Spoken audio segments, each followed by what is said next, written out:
তারপরে অভিষেক শর্মার সাথে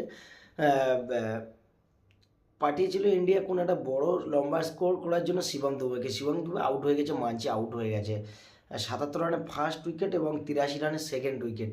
একটা টিম যখন 10 ওভারে পুরোপুরি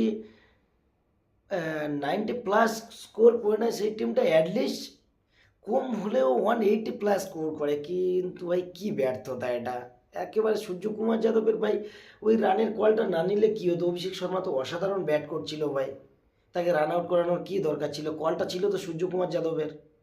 আজকেও সে 37টা বল খেললো এবং 75 রানে রান আউট হয়ে গেল। অসাধারণ ব্যাট খেলছিল, কি ক্লাসিক খেলছিল, ক্রিকেট খেলছিল, তাকে রান আউট করে দিলে। তিলক বর্মা ব্যাড লাক হয়ে গেল। Suryakumar Yadav bad luck. ভাই চেঞ্জ করার কি দরকার ছিল? ইন্ডিয়া ক্রিকেট তো বেশ ভালোই চলছিল, সঞ্জু স্যামসনকে আগে দেওয়া দরকারই ছিল। অক্ষর প্যাটেল আজকে ব্যাটে বলে কানেক্ট হচ্ছিল না। অক্ষর প্যাটেল কি বলবো, 168 রান। দেখা যাক ইন্ডিয়া এই রানটা ডিফেন্ড করতে পারে কি। অ্যাটলিস্ট আমার মনে হচ্ছিল যে ইন্ডিয়া এটা 200+ করে রান ছিল, কিন্তু সেই রানটা এই জায়গায় শেষ হবে এটা ভাবতে পারিনি। এটা ইন্ডিয়ার মতো ডিফেন্ড থেকে এটা আশা করা যায় না। বাট ক্রিকেট অনিশ্চিত হয়ে গেছে, কিছু করার নেই। ডিফেন্ড করতে পারে, কতটা কি করতে পারে দেখা যাক।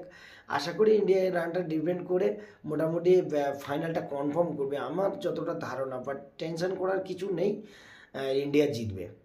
ঠিক আছে, তাহলে দেখতে থাকুন। তবে সবথেকে খারাপ লাগছে অভিষেক শর্মার জন্য, আজকেরও তিনি সেঞ্চুরিটা মিস করলেন, শুধুমাত্র রান আউট হয়ে গেল সূর্যকুমার যাদবের জন্য।